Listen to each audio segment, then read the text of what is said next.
bienvenue sur Super Indep, le média des micro-entrepreneurs. Cette semaine, on va discuter de la TVA et de la déclaration CA12. Qu'est-ce que c'est que cette déclaration? Comment la faire? À quoi il faut faire attention? Je vais tout vous expliquer aujourd'hui. Donc la déclaration de TVA CA12, c'est le petit nom du formulaire de déclaration quand vous êtes au fameux régime simplifié de TVA. C'est une déclaration annuelle, mais qui est un peu casse-pied, puisqu'en fait, vous devez déclarer deux acomptes, un en juin, un en décembre, puis la déclaration finale après le 1er mai de l'année qui suit. Donc c'est pour ça qu'en général, on ne recommande pas trop le régime simplifié, parce qu'en fait, il n'a de simplifié que le nom, et il n'est pas vraiment adapté aux auto-entrepreneurs. Ça vous demande de faire des calculs pas forcément adaptés, d'anticiper des situations pas évidentes, d'avoir des gros montants de TVA en trésor qui sont pas toujours évidents à gérer. Donc nous, on vous conseille vraiment de prendre plutôt le régime réel normal, ce qui vous évite de devoir gérer ces déclarations CA12 qui sont un peu plus compliquées en termes de trésor. En tout cas, si vous êtes au régime réel simplifié, comment est-ce qu'on fait pour faire sa déclaration? Eh bien, vous avez donc le formulaire à remplir après le 1er mai. Alors, pour rappel, à chaque fois, c'est pour l'année précédente. Donc, en gros, après le 1er mai 2024, vous allez remplir le CA12 pour l'année 2023. Et là, aujourd'hui, on est en 2025. Donc, après le 1er mai 2025, vous allez remplir le CA12 de l'année 2024. Donc, vous voyez bien que c'est un peu embêtant, parce que du coup, vous remplissez plusieurs mois plus tard, après l'année passée, et potentiellement même un an et 4 ou 5 mois après avoir encaissé la TVA, vous allez faire cette déclaration. Donc ça fait vraiment quelque chose de très long à gérer, ce qui n'est pas forcément intéressant pour les auto-entrepreneurs. Toujours est-il que dans les premières lignes, vous allez déclarer toutes les opérations non soumises à TVA. Alors ça peut être non soumis à TVA pour différentes raisons, notamment si vous facturez en UE ou hors UE du service. Dans ce cas-là, vous n'êtes pas soumis à TVA. Dans les lignes 5A à 8, vous allez déclarer cette fois-ci tout ce qui est soumis à TVA. Et en gros, vous avez différents taux de TVA. Voilà, si vous avez de la TVA 10, 5, 5, 20 ou même 2,1.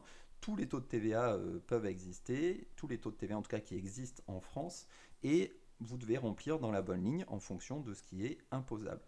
Ensuite, dans 20 à 22, vous allez rentrer votre TVA déductible, là encore sur toute l'année précédente, donc ça fait beaucoup encore une fois. Et évidemment, inutile de vous rappeler que quand vous déduisez de la TVA, donc ça c'est super de pouvoir récupérer la TVA sur ses dépenses, mais il faut bien déjà tenir son registre des achats et conserver les factures évidemment de vos dépenses, parce qu'en cas de contrôle, elles vous seront réclamées pour vérifier que c'était bien des frais professionnels et que ça a bien été payé à votre nom. Donc de 20 à 22, vous précisez la TVA déductible, et enfin de 33 à 35, vous allez avoir le calcul de la TVA qui va être fait, tout simplement en prenant la TVA encaissée moins la TVA déduite. Donc si par exemple sur l'année vous avez facturé 50 000 euros de service, et bien du coup à 20%, et que vous avez tout facturé en France, du coup à 20% ça va vous faire 10 000 euros de TVA à payer. Je vous avais prévenu en introduction que ça peut représenter des gros montants quand vous êtes en TVA annuelle. Et du coup, vous allez payer ces 10 000 euros, mais avant de les payer, on va déduire la TVA déductible. Donc si sur la même année, vous avez acheté du matériel, des ordinateurs, vous avez payé des abonnements, mettons pour un total de 1 000 euros sur l'année, et bien du coup, le paiement sera de 9 000 euros. Et vous serez prélevé des 9 000 euros à échéance pour votre déclaration.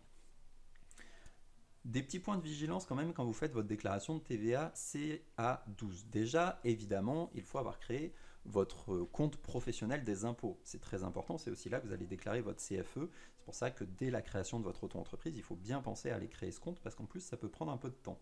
Et derrière, c'est à vous d'informer les impôts que vous passez à la TVA. Et c'est là que vous choisissez votre régime, justement, normal ou simplifié. Si jamais vous avez pris une option et puis que vous la regrettez, pas de souci, vous pouvez toujours changer de régime de TVA, simplement c'est toujours d'une année sur l'autre. Donc si par exemple en 2025 vous êtes au RSI, donc au régime simplifié, et puis que vous aimeriez bien passer en mensuel, et bien en janvier 2026, vous pourrez envoyer un message aux impôts pour leur demander à passer au régime réel normal mensuel, et ils vous changeront à ce moment-là de périodicité. Évidemment, une fois que votre compte est créé, il faut activer tous les services en ligne. Ce n'est pas automatique non plus. Il faut aller demander déclarer TVA, payer TVA, messagerie et consulter le compte fiscal. Donc sans ça, vous ne pourrez pas en fait faire votre déclaration de TVA directement sur le site des impôts. Et puis donc, une fois que vous avez accès à déclarer TVA, vous verrez vos différents formulaires et notamment le formulaire annuel, la fameuse CA12, si vous êtes donc au RSI, au régime simplifié.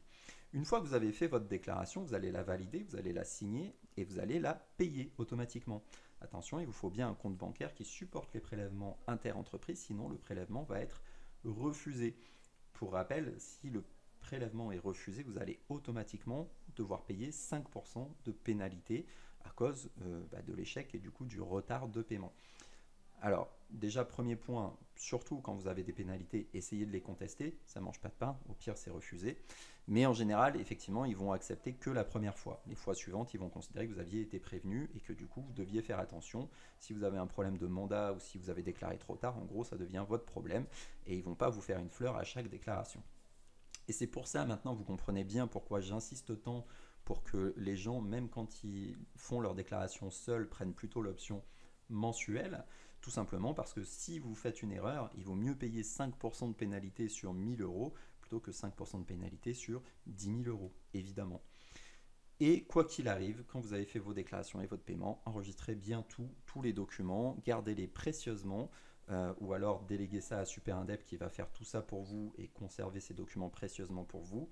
Mais au moins, soyez sûr de bien garder ça sous la main, puisque si jamais vous avez déjà un contrôle, ça pourrait vous être demandé, mais surtout, justement, si vous recevez un courrier avec des pénalités plus tard, au moins vous aurez tout sous la main pour comprendre, ok, qu'est-ce que j'ai déclaré, qu'est-ce qui n'allait pas, pourquoi le prélèvement n'a pas fonctionné, etc.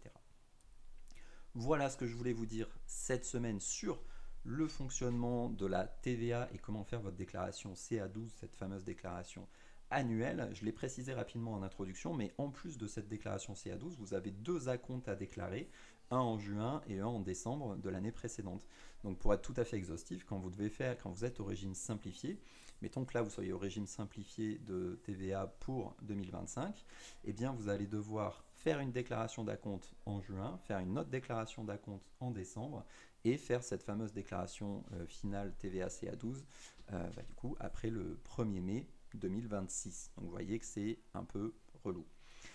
C'est pour ça qu'on encourage vraiment le mensuel et ces déclarations d'acompte, elles peuvent être faites soit en calculant un pourcentage par rapport à votre CA de l'année précédente, ce qui honnêtement n'a aucun intérêt en auto-entreprise, soit au réel, tout simplement, vous faites le calcul sur cette période de combien vous devez et vous déclarez directement ce que vous devez au réel.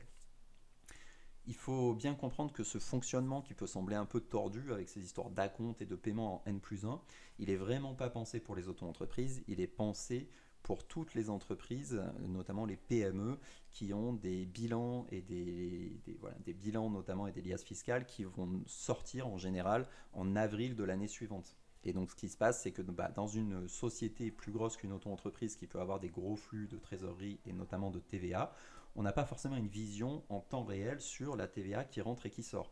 Donc dans ce cadre-là, ça peut être intéressant de faire des déclarations d'acompte parce que c'est plus simple que de devoir savoir à l'instant T exactement combien on doit.